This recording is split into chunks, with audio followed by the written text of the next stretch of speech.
You don't procrastinate because you're lazy. You procrastinate because somewhere deep inside you learn that finishing things is dangerous. You sit down with intention. The document is open. The tab is blinking. The clock is ticking softly, almost politely. And then, nothing. Your body goes heavy. Your mind scatters. You scroll. You clean. You reorganize your thoughts for the 10th time. You promise yourself you'll start in 5 minutes. But 5 minutes turns into hours. And hours turn into quiet shame. And the strangest part is this. You want to do the thing you care deeply about. So why does your body act like you're standing at the edge of a cliff? Here's the paradox no one talks about.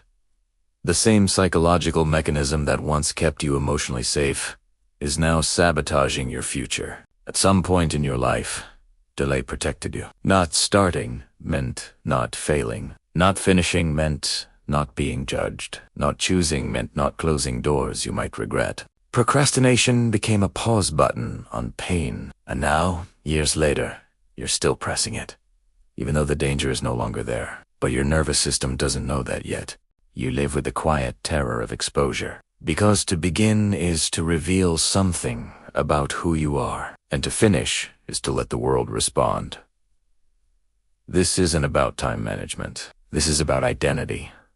This is about visibility. This is about the fear that once you act, there's no going back to the safety of potential. Psychologically, procrastination is not a productivity issue. It is an avoidance-based nervous system response. Your brain isn't asking, "Can I do this?" It's asking, "Is it safe to be seen doing this?" One of the key systems involved is the default mode network, the part of the brain responsible for self-referential thinking, memory, and imagined futures. When this network becomes overactive, action feels threatening because the mind is flooded with imagined outcomes, judgment, failure, disappointment, and loss of belonging. In people who procrastinate chronically, the DMN doesn't daydream, it catastrophizes.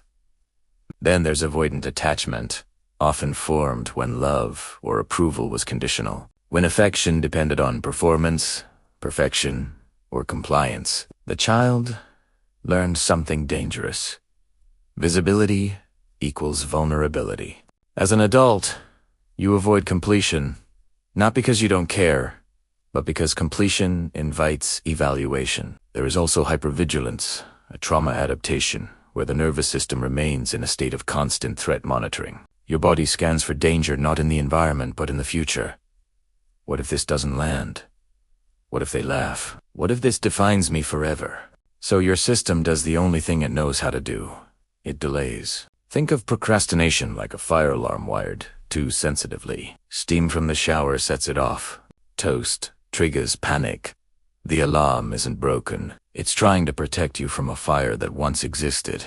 The cost of procrastination is not missed deadlines. The cost is self-betrayal. Every delay quietly reinforces the belief, I am someone who doesn't follow through. Not because it's true, but because repetition makes it feel real. Carl Jung once wrote, "Until you make the unconscious conscious, it will direct your life and you will call it fate." Procrastination is unconscious fear dressed up as fate. You don't just lose time. You lose trust in yourself. You lose momentum. You lose the sense that your life is moving forward. And underneath it all is a grief few people name. The grief of unlived potential. You sacrifice authenticity for safety. You choose invisibility over risk. You stay in the waiting room of your own life because it feels safer than the stage. The core fear is simple and devastating. If I fully try, and it fails, what does that say about me? So you never let the attempt be pure. You sabotage it with delay so the outcome is never fully yours. This turns ordinary moments like writing an email, starting a project, or even having a conversation into existential threats. Because action means definition, and definition means exposure. As an adult, this fear doesn't disappear. It just becomes sophisticated. You might start many projects, but finish very few. Over-research instead of acting. Waiting for motivation instead of building momentum. Avoiding submitting work until the last possible moment. Delayed decisions to avoid responsibility. Confuse perfectionism with standards. Feel exhausted before you even begin. Feel relief when plans are canceled. Tie your worth to outcomes you never fully commit to. In relationships, you might delay difficult conversations. In careers, you might avoid stepping into visibility. In personal growth, you might stay stuck in self-analysis. These are not flaws. They are coping strategies. The turning point is not forcing productivity. It is witnessing the fear without shaming it. When you stop gaslighting yourself and say, "Of course this feels hard. Of course my body resists.